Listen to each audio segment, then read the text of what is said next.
Because you're on the KIA list. Yeah, right? I was on the KIA list. I was wondering why I wasn't getting mail. And so yeah, that was my I can't first. even. Yeah, that was my first deployment Can't to even Iraq. Yeah, and that was Fallujah, yeah, that right? was Fallujah. Yeah, this first Sergeant Major Skiles. He was a sergeant All major. right. First Sergeant Skiles. And Talk to me a little bit about Fallujah. I mean, I've read about it. I've had David Bellavia on the podcast. I heard, the armies push through the city, but you see the videos of like Mad Dog and like the lead up like on the outskirts of Fallujah, but I can't even fathom what it was like being on the ground and like leading up to going to kick doors down and just being in an insane fight. yeah, it was out of all my deployments, it was by far like the most terrifying, fucking scary. I've never been more scared in my life than I was there, like ever.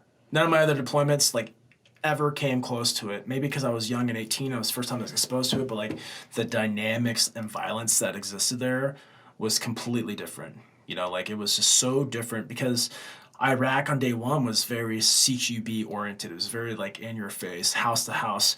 And then I transitioned to Afghanistan, which had very little aspects of that, but it had more standoff. Their tactics were different. And then going back to Iraq multiple times later, now it's like destroyed by ISIS, and now we're fighting ISIS. So it's still this different dynamics. It wasn't this like kind of like untouched asset, this untouched place, and it was super brutal, super violent. But yeah, it was fucking craziest thing ever. Day one in the city, actually. Day one in the city. This is my helmet right here. I get fucking kissed right in the helmet. I was a point man on a sniper team, and we basically were told to like, hey, push in the city. Nothing's really happened. It's a couple pop shots here and there. Push into the city, establish an overwatch position, report back to higher headquarters. So that's what we did. That's what a sniper does. Eyes and ears of the battalion. So we pushed in. We occupied this 2-story building, set up comms and our position up there. And it's like right after prayer time, I spot these two guys across the street on this rooftop, and I relay it back to my team. And the next thing you know, like all hell breaks out. Now I'm in my very first gunfight. There's a few gunfight aspects prior to this, but now I'm actually directly engaged. These other previous ones, I'm like standing holding 6 security, like this is boring. I want to shoot because like who the fuck wants to just stare at a doorway? But you understand the importance and the responsibility of staring at a doorway, and as a point man, that was my responsibility. And so at this point in time, I'm transitioning from another doorway to this window where I'm like observing, and my radio operator and I were engaging across back and forth across the street. Well, I go to reload, and as soon as I come back from my reload, I poke out around the corner because I have to poke out to engage, and it's like instantly lights out. And I was like, fuck. Literally, I think in myself, like having this like out of body experience and seeing everything happen, like I think I probably said like fuck, like dude, I was just thinking about like all the life I didn't get to live, and like just what the like it was just like. It's like driving down a road and some rando just honks his horn. You didn't expect it. It came out of nowhere. And before you know it, just you heard, and you're like, what just happened? That's how quick this whole environment, this situation, that's how quick the lights out were for me. And I come back to, and like we're still like in this like heavy fucking gunfight. And I'm like convulsing. I'm being kicked by my assistant team leader. Because he's like on the ground kicking me to like, he's like, we didn't see any blood, we thought you were dead. And like, I'm like, fuck. And I'm like crying, I'm like, what happened? And like, I'm just like kind of delusional, man. And we ended up kind of like low crawling out of this second floor house and get down to the bottom stairs. This house is kind of like under construction, and my radio operator and I were inside this bathroom, and he's trying to get communications up, and we're not clearly getting communications up in this like concrete ass place. And we start spotting these. I'm at point security because my 2 snipers on my team leader, my assistant team leader, had a bolt action sniper rifle and a fucking Beretta. And then my radio operator and I, we had the M16 like fucking cannons, right? Like this like 24-inch rifles, right? They're massive. Just huge. Oh yeah, like fixed bayonets. But looking back on it, dude, going into like a broomstick like that is absolutely terrifying. You know, like, so using a carbine is like so kind of comical compared to like what we were actually doing with like broomsticks. Like, it was nuts. So I don't really like it when people complain about, I need the 10-inch. I'm like, you just need to get better. You just need to get better because shut up. So you know what I went through? I mean, that time period too, I guess people forget, is like, that was like probably like 07, 08 time frame. It might have been a little bit earlier. It might have been after Fallujah, when, you know, people were like sending their kids body armor. Like, MRAPs didn't exist, you know? It's like all of a sudden with all these IEDs, people getting shot, it's like, I feel like the tech and the demand for this stuff really just ramped up. But like, again, when you're talking about like your helmet, like that's like the old school, like Kevlar, big old helmet. And I don't know, I've never done CQB, but I can envision doing it with a broomstick versus an M4, whatever, is slightly different as you're like pivoting around this door or whatever it might a be. massive pivot. You know, actually, Yeah. General Mattis, I was one of the first few cases of guys to get shot in the helmet and live. And so right before we entered the city of Fallujah, we're on this like the outskirts on this like overpass, and Mattis was down the fucking road. They're like, Alfred, fucking the general wants to see you. So I'm like, what the fuck? So like, you know, mad dog. And he like says some like dumb witty shit to me. He's like, is that your helmet? I'm like, yes, sir. You know, and he's like, he looks at it, he's like, something hardcore, right? And then like, he says, get back to your fighting position. That was it. I'm like, yes, sir. And I go back to my position, dude. But I'm going around the city for like 2 more weeks with this fucking helmet. That's not going to stop another bullet at all. Like, it's done. And so like being a point man still, I'm like poking my head around things. I'm like terrified. I'm like, I'm gonna get shot in the fucking hell. Like, I'm trying to like expose like the rest of my body, so like there's a bigger target than just like my brain. And yeah, it was terrifying. Dude. Yeah, it was pretty crazy. I ended up getting another helmet from a dead Marine. Like, that's kind of like how we were able to scrap stuff. And then when it came to like armor for our vehicles, the Air Force, we relieved the Air Force in the 101st Airborne Division. And so we were stripping all their shit. We pillaged the Air Force vehicles. They had armor. We were taking their doors off. We put it on our fucking soft skin vehicles, blast blankets and like sandbags everywhere. That's all we had. And you know, we were not prepared for that storm that we like kicked up. Like, we were not prepared for that. And I say that as not in like a tactical training wise. Well, actually I do, because prior for that deployment, we were actually doing SASO training, like stability operations, right? Yeah. Not quite the same deal. Yes, security and stability operations. I think that's what it stands for, SASO. It's like it's like basically like hug and kiss martial law. That's all it is. And that's what we were training for. Then we go to Fallujah, where it's just like I have a fucking dog on my kneecap eating a hand because dogs were eating bodies. And Doug Zimbak, he was a captain at the time, Major Doug Zimbak. He was killed as a contractor later in life. He said like dogs of Fallujah will grow fat off of feasting off the dead bodies we laid to waste. And that's exactly what happened, man. There was literally just piles of bodies everywhere. And, some guys are like, fuck yeah. But I mean, looking back at all that, I run a coaching group called R3 Raw Real Ready and help people level up their mindsets and reprogram their subconscious mind to overcome limiting beliefs. And one of the guys in my coaching group last night is my call, and I actually went to boot camp with him. We actually kind of crossed paths a few times on our deployment. And I was telling him the same. I was telling the group, my group, the same story. Like, hey guys, there was a time where I downplayed, being as a fucking survivor. I downplayed that. I downplayed getting shot in the fucking helmet, and not just getting shot in the helmet, but getting shot in the helmet and going on another fucking patrol instantly, not being afraid to put my head out there. So, and that was the beginning of my deployment on day one. And I had 6 more combat deployments after this, right? With always that in the back of my fucking mind that, holy shit. And, he told me, he's like, hey man, for years I got out of the Marine Corps and I felt regretful and resentful that like I missed out on those things. I didn't get to do those things. He's like, but after watching your Sean Ryan show, I was able to let go of that. And I'm like, I'm glad I didn't get any of that. I'm glad I didn't receive any of that stuff. And he's like, thank you for what you've gone through and sharing that, because I don't want that. And I just started kind of getting fucking teary-eyed. I'm like, I never looked at it that way. A lot of these fucking idiots out there, they're like, oh, I wish I was there with you. I'm like, no, you don't. To be soulless, to be absolutely fucking terrified and to be maimed. One of my best friends, Aaron Austin, that deployment, 30 days after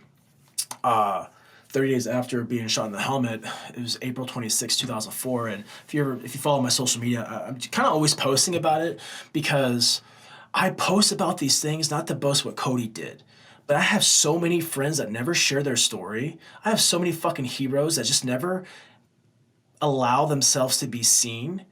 And so by me sharing what I was able to experience and the people that I was able to encounter, man, to me, it's sharing their story as well, right? Because it's not about fucking me. 100%. It's about all these like men and women, dude, that are silent fucking heroes, and they will die. The sad truth is, brother, they will die and no one will ever know they existed. They will be another fucking carved stone in a graveyard, and they will cease to exist. And people will fucking never know they ever had a pulse in this life. And that is the biggest disservice we can do.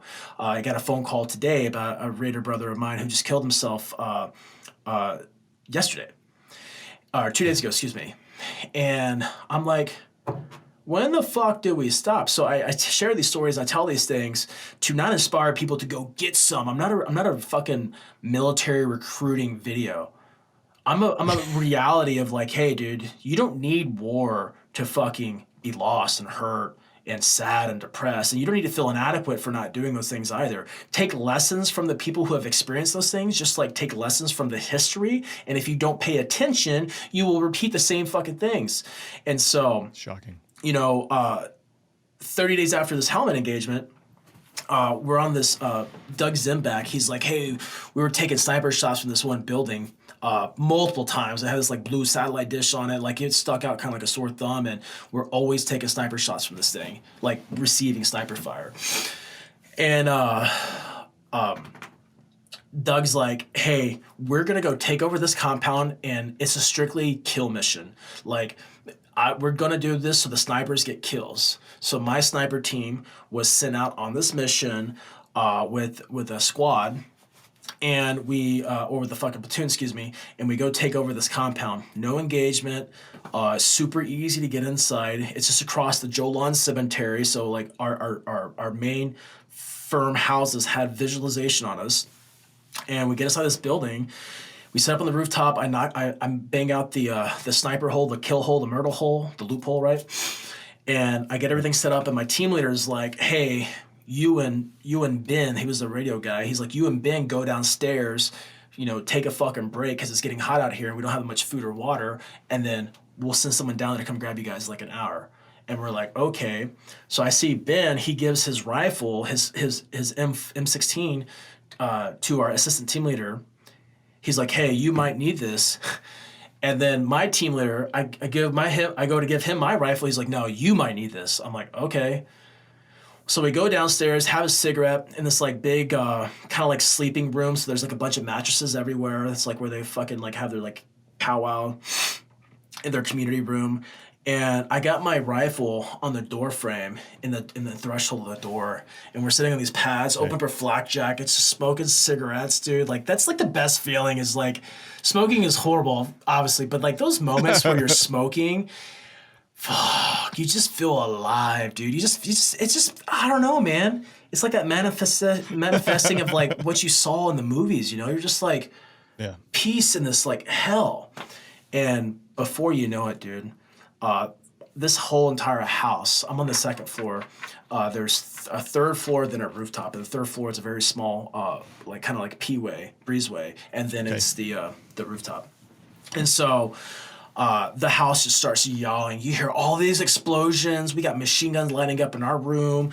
RPGs fucking hidden everywhere. Dude, it's like nuts. It's so loud and violent. And it's like fucking terrifying. So now there's like dust everywhere. Now it's hard to see. Now it's loud. It's like hard to hear, right? So like you're completely discombobulated. And we low crawl out of this room. I get to my rifle, and it's just like kind of like a firefighter scene where you're like, you bang down the door and you get into it, and there's all the flames everywhere, and you're like, where do I go? Who do I rescue first? It was kind of like that feeling of like, what do I do now?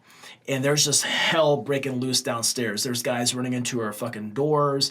There's guys jumping through the windows. There's guys trying to jump onto our rooftop. There's a grenade war, toss war happening on the rooftop. You see, just crazy shit. And obviously some of that information we weren't aware of until we linked up and we heard the whole picture. And you know, I get downstairs, you know, I'm like finding work to do. I'm a fucking young kid like everyone else, finding work to do, and I see the first like fucking victims come out. I see like dudes missing legs, missing fucking arms, fucking Swiss cheese bodies, like just like bloody, holding faces, just like in shock. Like, and these dudes are savages, bro. Like some of the toughest, and this is another reason why I talk about this deployment so much. Like one, just traumatic. But some of the bravest men I've ever met in my life, dude, these guys didn't ask for nothing, dude. They didn't ask for shit. These guys were like 4-year corporals. You know, they're 4-year E4s back in the hard days, right?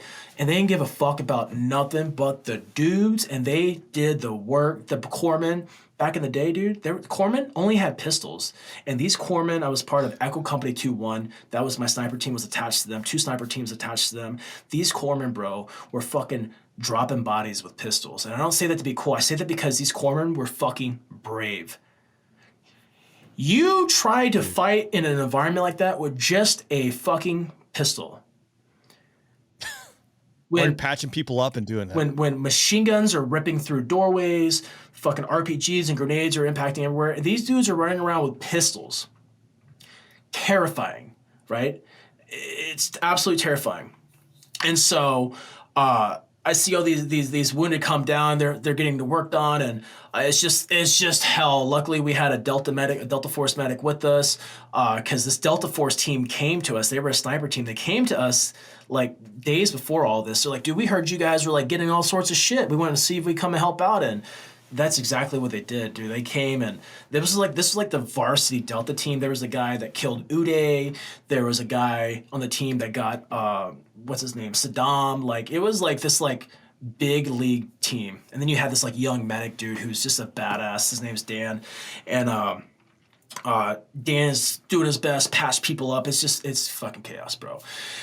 And my friend Aaron Austin was a machine gunner who befriended me. He taught me how to shoot the machine gun. He taught me how to do T&E, and like he taught me everything. And we were the same rank, and I was a super junior guy, but I came into the infantry as a lance corporal in E3, which most people came in as a private or a private first class. So I blended in to the senior guys right off the bat, and probably because I traded a pair of digital camouflage for a pair of BDUs to fully blend in, because I saw what was happening to my peers. They're getting fucking their asses beat, and I didn't want that to happen to me, right? So I blended into my environment.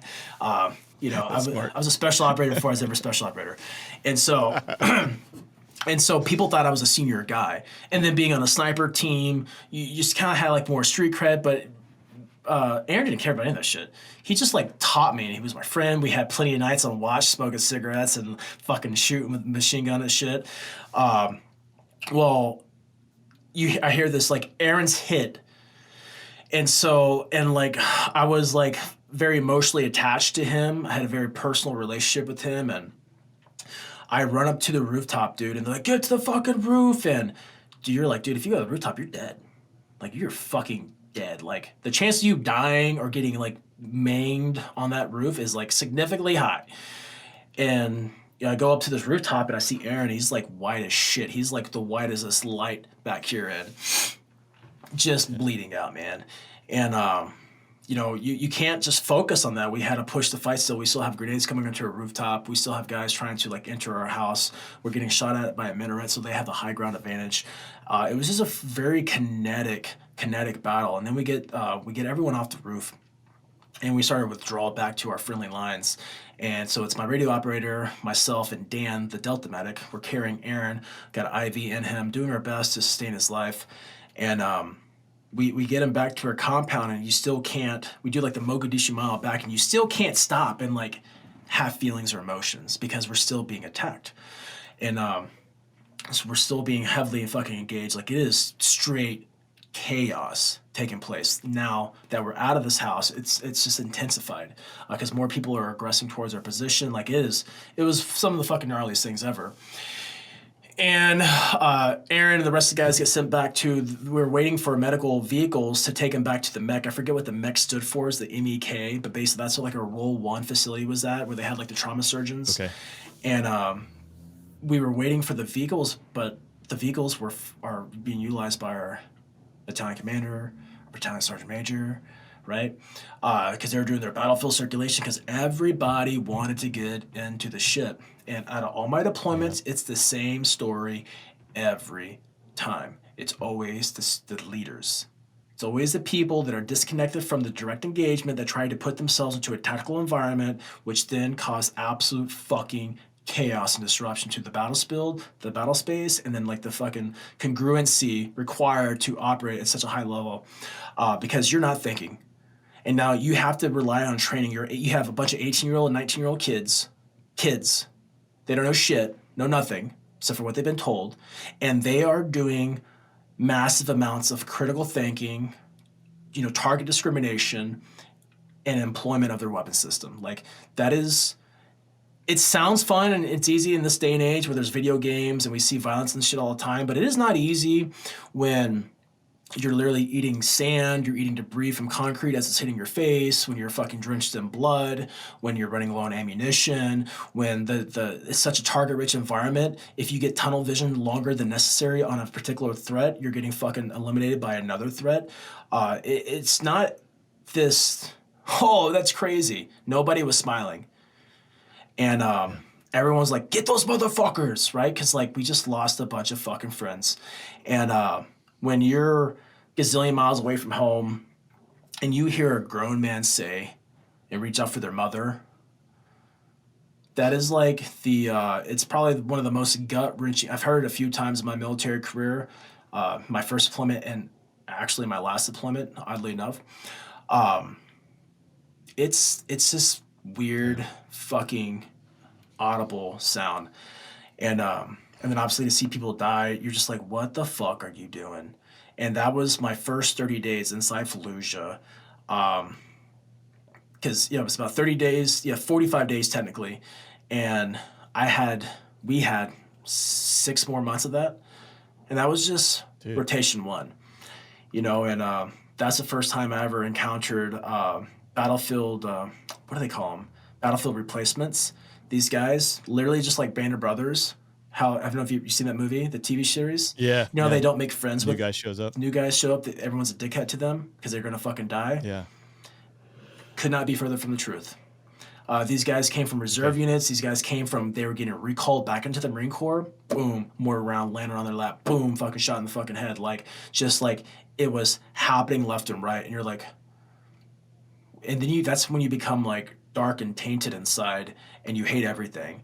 And you feel this chip that's just like implanted inside you, of like, kind of like, it's so weird how you can go from a place of like violence to a state of discipline where like you come back home after enduring all that shit and being told what to do, how to cut your fucking hair, what you can and can't do. Oh, you didn't sign the right dotted line to submit your packet or your paperwork, or hey, we fucked up your pay because we screwed it up. Like, you go back to that work and you wonder why these dudes and girls are alcoholics, how they're drug addicts, how they're abusive, how they're verbally fucking abusive, how they're mentally unstable. Like, you wonder why that happens. It's because we go from a state of psychosis to a state of normalities, and normal is even more psychotic than in battle. Yeah. But we try to put like structure in it. It's the stupidest thing. It's wild how it works. I have nothing to compare it to that extreme level, but it's the fact that like everything seems to be more efficient when you're deployed, right? Like you're mission focused and everything is like supporting the mission, and the things that don't matter, like they just don't exist. And then all of a sudden you go home and it's all this BS. And it's the thing like, oh man, finance is closed at 2, and you're like, well, dude, we're doing 2 weeks of like night operations, and I need to get this done. You can't get it done. And again, this is like apples to oranges in the most extreme comparison, but it's true. For some reason, it's a weird dichotomy of like, how do you go from an environment that you're operating in to like, go back and like into like, in my vision, like into the Marine Corps, which is like the most squared away, like branch, like rule following discipline that you'll get your nuts crushed if you do something you're a minute a minute late, 30 seconds late. And the Marine Corps found a great way to bring that same level of fuckery overseas on deployments. I remember coming back on that particular day, I'm literally like covered in blood. I always show a picture on social media, like my rifle, it's an old Kodak picture, but like my rifle was like drenched in blood. I was all covered in blood. I had my sleeves rolled up, and the sergeant major comes to me, and one of the first things he tells me is to uncuff my sleeves. My second deployment, I'm still with the infantry. I'm a scout sniper. Now I'm a team leader. And we just got back from we're doing this whole like Operation Steel Curtain, which is like probably the second biggest Iraq campaign to ever take place outside of Fallujah.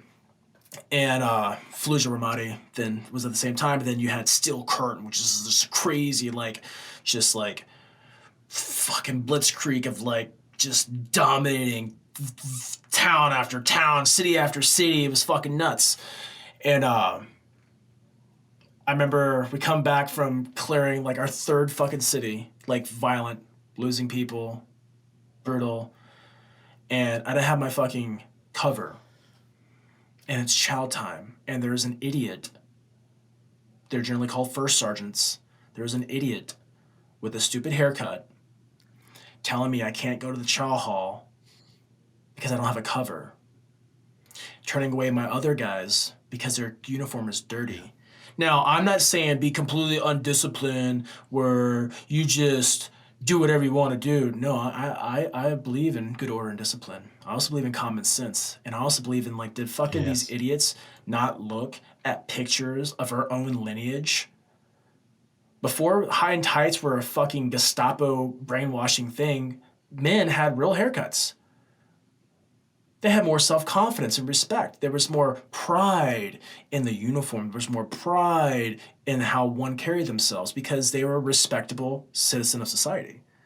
Now, it's just like, nope, we're going to fucking brainwash you to the T. You're going to do everything we say. What's that? You put your hand in your pocket? Devil dog. Pockets aren't for hands. They're for looks. You know what I'm saying? Like, it's just these funny things, and some guys that are just completely belt-fed will be like, that guy lacks discipline. Well, maybe I did. But this is why I did not. This is why not only I excelled in the grunts, this is why I excelled in special operations, because, common sense is not a common virtue.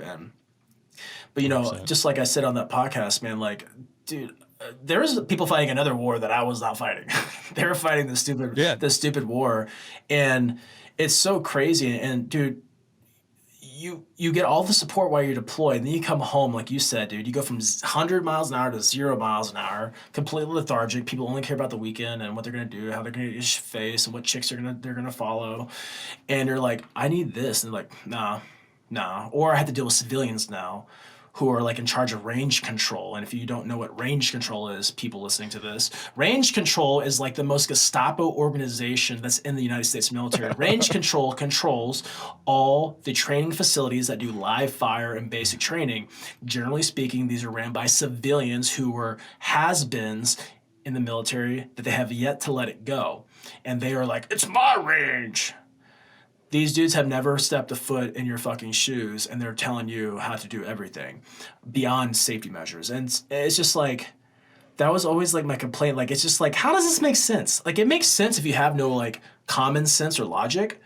But like, once you like tap into that level of consciousness, you're like, this kind of smells like poo-poo. Like, it doesn't, this could be done completely different. And I noticed that throughout working with all the branches, being in special operations, I worked a lot of joint billets also. Dude, the fucking Air Force, bro. God bless their souls. Air Force, I will say this, Air Force has the absolute best V-22 pilots ever. Ever. The Ospreys in the Air Force, AFSOC, are supreme. They're dominant. Those pilots do not mess around. Marine Corps aviation, no, not happen. Those things are fucking terrifying. The V-22s, the Marine Corps are terrifying. Our pilots aren't trained like they need to be.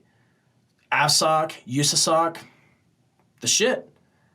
They get all that knife power. Our Cobra pilots, gangster. Our fucking fixed wing pilots, gangster. Everything else, They could be gangster. They just don't get the training that they need to not be fucking dangerous. So every time, we'd be like, the MARSOC would have this great idea, like, hey, we're going to give the Marine Corps a chance and really support the Marine Corps. And they would turn away our 160th Air Support, which is the SAR, right? The SOAR. And we would get fucking MAW, Marine Aviation, Marine Air Wing.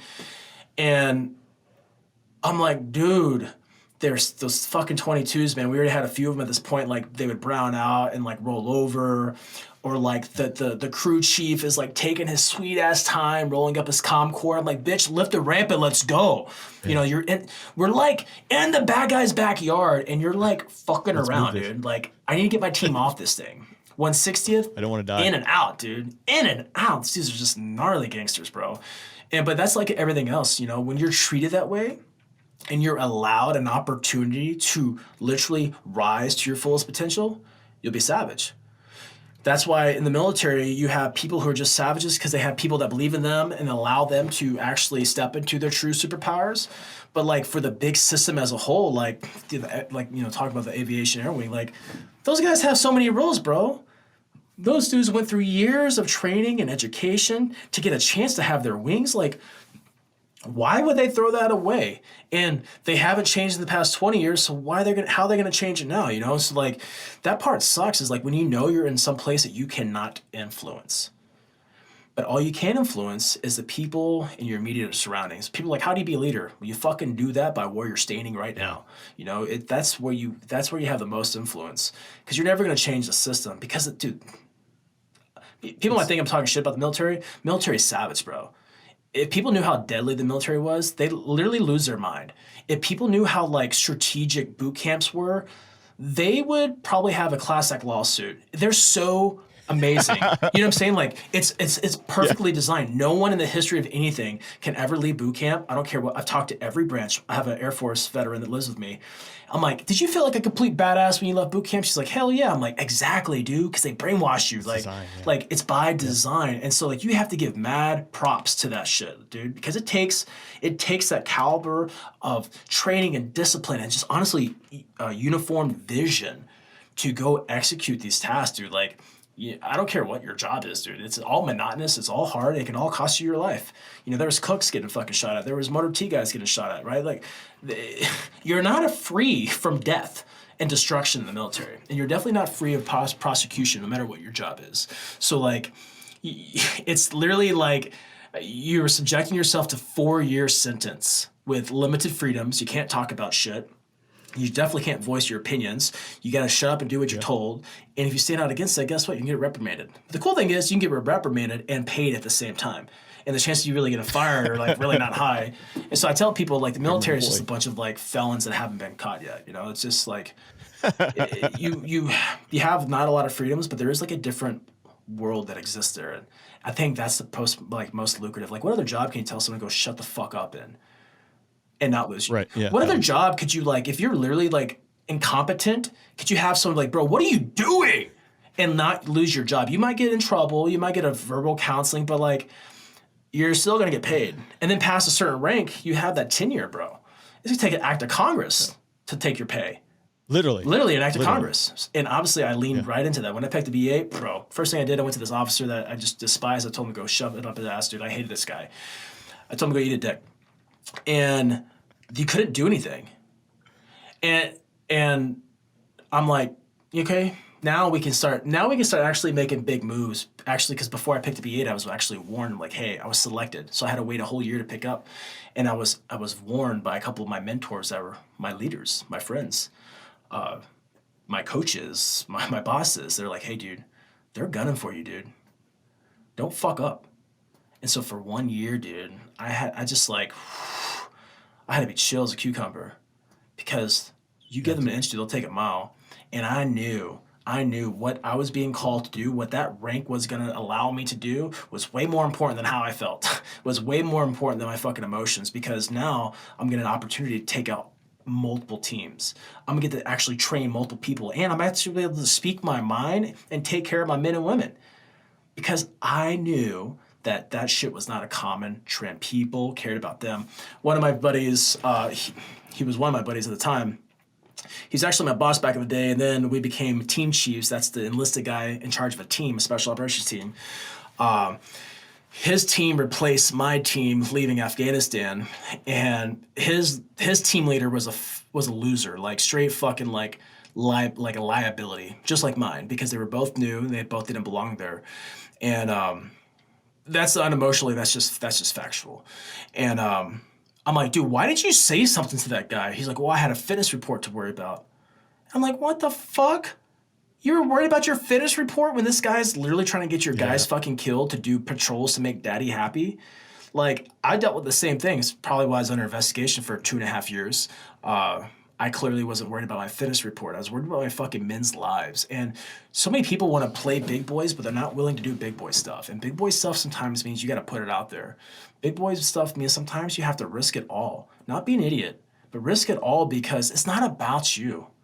And I think that's where people, once they pick up that certain rank, they forgot. They forgot what it's like to be treated like shit. Or they just accepted the fact that it's supposed to be normal.